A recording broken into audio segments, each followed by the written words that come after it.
ভাবছেন ট্রাইব্যুনালে আপনাদের নাম চলে গেছে, ট্রাইব্যুনালে আপনাদের কাগজ দেখা হবে, তাহলেই আপনাদের নাম ফাইনাল ভোটার লিস্টে উঠে যাবে। এটাই যদি ভেবে থাকেন তাহলে আপনারা ভুল ভাবছেন। অনেকেই ভাবছে ট্রাইব্যুনালে যদি ভালো করে দেখা হয়, কাগজগুলো যদি মিলিয়ে মিলিয়ে দেখা হয়, সেই ক্ষেত্রে তাদের নাম উঠে যাবে।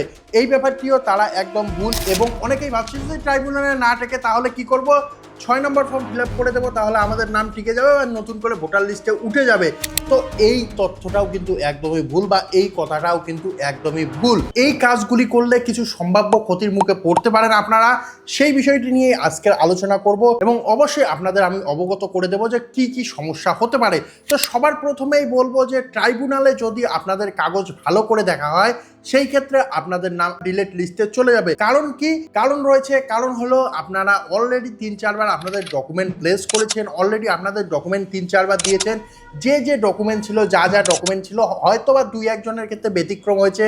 কেউ পাসপোর্টের এক সাইড দিয়েছে, বোথ সাইড দেয়নি, সেই জন্য তার নাম ডিলেট হয়েছে। কারো বিভিন্ন রকম মিসম্যাচের কারণে ডিলেট হয়েছে। কেউ প্রয়োজনীয় ডকুমেন্টগুলো ঘরে ফেলে রেখেই বলতে পারেনি, দিতে পারেনি, সেই জন্য অনেকেরই নাম ডিলেট হয়েছে।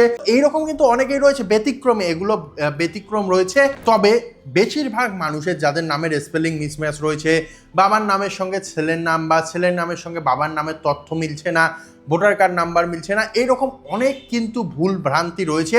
যদি সত্যিকারে আমাদের জজ সাহেবরা, অর্থাৎ যারা যারা ট্রাইব্যুনালে রয়েছেন, প্রাক্তন বিচারকরা বা জুডিশিয়াল অফিসাররা, তারা যদি একদম খুঁটিনাটি একদম ধরে ধরে দেখে, তাহলে কিন্তু আরও একটি বড় সমস্যার সৃষ্টি হতে চলেছে এবং সেই সমস্যার খেসারত দিতে হবে আপনাদেরকে। তাই যারা যারা ভাবছেন যদি সঠিকভাবে দেখে, একদম নিট অ্যান্ড ক্লিনভাবে দেখে, তাহলে কিন্তু আপনাদের সমস্যা কমবে না, আরও আপনাদের সমস্যা বাড়বে। এবং অবশ্যই এই ট্রাইব্যুনাল কিন্তু সেই জন্যই গঠন করা হয়েছে, সমস্ত তথ্য, সমস্ত ডকুমেন্ট একদম পরিষ্কারভাবে দেখবে জজ সাহেবরা, দেখে তারপরে কিন্তু নির্ধারণ করবে সেই ব্যক্তিটি ডিলেটেড লিস্টে থাকবে নাকি ফাইনাল লিস্টে। সেই জন্য অবশ্যই বলবো, অরাজকতায় কান না দিয়ে নিজের ডকুমেন্টগুলো ঠিক করার চেষ্টা করুন। যে ডকুমেন্টের মধ্যে নামের স্পেলিং বাবার নামের সঙ্গে মিলছে না, সেই ডকুমেন্টগুলো যত তাড়াতাড়ি পারবেন ঠিক করে নেওয়ার চেষ্টা করুন। কারণ ট্রাইব্যুনালের যদি নোটিশ আসে এবং সেখানে যেতে হয়, তাহলে সঠিক তথ্য নিয়ে যাবেন, তাহলেই আপনাদের ভয় কমে যাবে। তারপরে প্রথম কথাটি যেটা বললাম যে ট্রাইব্যুনালে গেছে মানে আমাদের চিন্তা শেষ, তো চিন্তা কিন্তু আরও বেড়ে গেছে। আমি প্রথমেই তোমাদের এক্সপ্লেন করলাম বা আপনাদের এক্সপ্লেন করলাম কি হতে চলেছে ট্রাইব্যুনালে। ট্রাইব্যুনালে সমস্ত কাগজ গেছে, এইখানে অনেকেই ভুল করছে। অনেকেই ভাবছে আমরা জমির খতিয়ান, তার সঙ্গে সঙ্গে বিভিন্ন রকম বংশ তালিকা, অনেক রকম ডকুমেন্ট জমা করেছি অফলাইনে, সেই ডকুমেন্টগুলো কলকাতায় চলে গেছে এবং সেইখানে ট্রাইব্যুনালে দেখা হবে। তো এই রকম মোটেও নয়। শুধুমাত্র আবেদন যারা যারা করেছে অনলাইনে হোক বা অফলাইনে, তাদের ভোটার কার্ড নাম্বারটি এখানে শনাক্ত করা হয়েছে বা চিহ্নিত করা হয়েছে, তাদের জন্য নোটিশ আসবে এবং নোটিশে সেই ব্যক্তিগুলোকে ডাকা হবে। এখন পর্যন্ত সঠিক বলা যাচ্ছে না, তবে এটাই হওয়ার সম্ভাবনা সব থেকে বেশি। প্রত্যেকটি ব্যক্তিকে ডাকা হবে এবং তাদের ডকুমেন্ট দেখা হবে, ভেরিফাই করা হবে এবং তারা যদি সঠিক হয় সেই ক্ষেত্রে তাদেরকে ফাইনাল ভোটার লিস্টে রাখা হবে। তবে এইবার ভোট দিতে পারবে না, এবং যদি না হয় সেই ক্ষেত্রে তাদেরকে কিন্তু ডিলেটেড লিস্টে ফেলে দেওয়া হবে। এবং তার সঙ্গে সঙ্গে বড় যেটা সমস্যা, সেটা আমি প্রথমেই বললাম যে ট্রাইব্যুনালে যদি আপনাদের ডকুমেন্টের মধ্যে কোনোরূপ মিসম্যাচ থাকে, কোনোরূপ ঘাটতি থাকে, যেটা লজিক্যাল ডিসক্রিপেন্সি বলা হচ্ছে, যদি সেই রকম কোনো তথ্য দেখতে পায় আমাদের জজ সাহেবেরা বা তথ্যগত অসঙ্গতি দেখতে পায়, সেই ক্ষেত্রে কিন্তু সেই নামটি ডিলেট হওয়ার চান্স রয়েছে। তাই অনলাইনে আবেদন করব নাকি অফলাইনে আবেদন করব, এই সমস্ত কিছুর পিছনে না দৌড়ে সবার প্রথমে ডকুমেন্টটিকে ঠিক করুন। এবং অবশ্যই আবেদন তো করতে হবে, আবেদন না করলে কোনো কিছুই লাভ নেই। আবেদন করে সব থেকে বেশি টাইম দিন এই জায়গায়। এবং তারপরে সব থেকে বড় সমস্যায় পড়তে চলেছে সেই সমস্ত ব্যক্তি যারা ভাবছে যে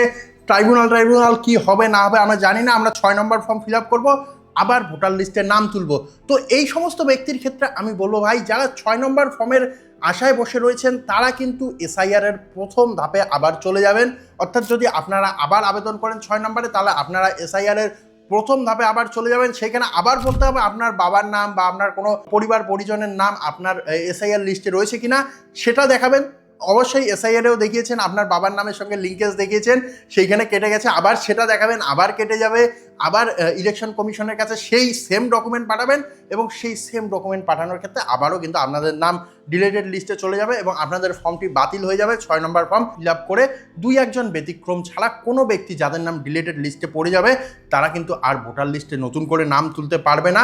এটা কিন্তু অবশ্যই আপনারা মিলিয়ে নেবেন। তো যাই হোক, এখন কিন্তু ভোটের সময়, এখন কিন্তু বিভিন্ন রাজনৈতিক দল, বিভিন্ন রাজনৈতিক নেতারা বিভিন্ন রকমের আশ্বাস দেবে, বিভিন্ন রকমের কথা বলবে, তবে নিজেকেই শুধুমাত্র নিজের সমস্যা সমাধান করতে হবে। কেউ কিন্তু আসবে না ভোটের শেষে, কেউ কিন্তু আসবে না। যতদিন ভোট থাকে ততদিন আপনি তাদের যখন ভোট চলে যায় তখন কিন্তু আপনার কোনো মূল্যই নেই বা জনগণের কোনো মূল্যই নেই। তাই এই সমস্ত কথায় কান না দিয়ে নিজের ডকুমেন্ট নিজে ঠিক করুন এবং অবশ্যই 6 নম্বর ফর্ম ফিল আপের কেউ আশায় থাকবে না। অবশ্যই আমি বলছি ট্রাইব্যুনালে যাওয়ার আগে যতদূর সম্ভব, যতটা ডকুমেন্ট সম্ভব আপনারা আপনার বাবার নামের সঙ্গে বা আপনারা যার সঙ্গে লিঙ্ক দেখিয়েছেন তার নামের সঙ্গে, তার তথ্যের সঙ্গে আপনার তথ্যর মিল রেখে ডকুমেন্টগুলো ঠিক করুন। সম্ভাবনা রয়েছে যদি কোনো ডকুমেন্টের মধ্যে ভালোভাবে মিল খুঁজে পাওয়া যায়, সেই ক্ষেত্রে হয়তোবা জজ সাহেবেরা আপনাদের নাম ফাইনাল লিস্টে তুলে দেবে। তো যাই হোক, এখন আসা যাক যারা যারা 6 নম্বর ফর্মের কথা বলছেন তাদের জন্য কিছু সম্ভাব্য সমস্যা নিয়ে। তো সবার প্রথম হলো যাদের যাদের নাম ট্রাইব্যুনালে দেখার পরেও ডিলেটেড লিস্টে চলে যাবে, তারা কিন্তু অনেক সমস্যার মধ্যে পড়তে চলেছে। যদিও বা সুপ্রিম কোর্ট বলেছে যে ডিলেটেড লিস্টে থাকা মানে ভারতের নাগরিকত্ব হারানো নয়, তবে যদি ট্রাইব্যুনাল থেকে নাম কাটা যায় সেক্ষেত্রে আপনাদের 6 নম্বর ফর্ম ফিল আপ করতে হবে, অর্থাৎ নতুন করে ভোটার লিস্টে নাম তুলতে হবে। তো এই ক্ষেত্রে যদি আপনি আপনার ভোটার কার্ডটি নতুন হয়ে গেল, দেখা গেল 6 নম্বর ফর্ম ফিল আপ করে আপনার নতুন একটি ভোটার কার্ড হয়ে গেল, সেই ক্ষেত্রে কিন্তু আপনি আপনার যে পুরনো যে সমস্ত সরকারি সুযোগ সুবিধা সেগুলোর থেকে আপনার নাম কাটা যেতে পারে। আপনার ব্যাংক অ্যাকাউন্ট থেকে শুরু করে বিভিন্ন রকমের সুযোগ সুবিধা যেগুলো আপনারা পশ্চিমবঙ্গ সরকার বা ভারত সরকার থেকে পাচ্ছিলেন, সেই সুযোগ সুবিধাগুলোর সঙ্গে নাম এবং কার্ডের মিসম্যাচ হওয়ার কারণে সেই কার্ডগুলো বা নাম ডিলেট হয়ে যেতে পারে। তাছাড়া অনেকেরই এলআইসি, তার সঙ্গে সঙ্গে বিভিন্ন রকমের এইরকম ইন্স্যুরেন্সগুলো করা রয়েছে। তো তাদের ক্ষেত্রেও যেহেতু মেচুরিটির সময় এই ভোটার কার্ড, আধার কার্ড এই সমস্ত কিছু লাগবে, তো সেই ক্ষেত্রে যদি নতুন ভোটার কার্ড নাম্বার চলে আসে সেই ক্ষেত্রে কিন্তু সেই সমস্ত ব্যক্তিও সমস্যার মধ্যে পড়তে পারে। তো এই বিষয়টি এখন পর্যন্ত ক্লিয়ার নয় যে কি করা হবে নতুন ভোটার কার্ড নাম্বার দেওয়ার পরে, সেটা পরবর্তীতে দেখা যাবে। আপাতত যে সমস্ত সম্ভাব্য সমস্যা হতে পারে সেগুলো আমি আপনাদের জানালাম, আশা করি আপনাদের কাজে লাগবে। এবং অবশ্যই আমি বলবো সব থেকে গুরুত্বপূর্ণ কথা, আপনারা আপনাদের ডকুমেন্টগুলো ঠিক করার চেষ্টা করুন এবং ট্রাইব্যুনালে আবেদন করে রাখুন। তো যাই হোক, আজকের ভিডিওতে এতটুকুই, দেখা হবে পরবর্তী আপডেটে। জয় হিন্দ।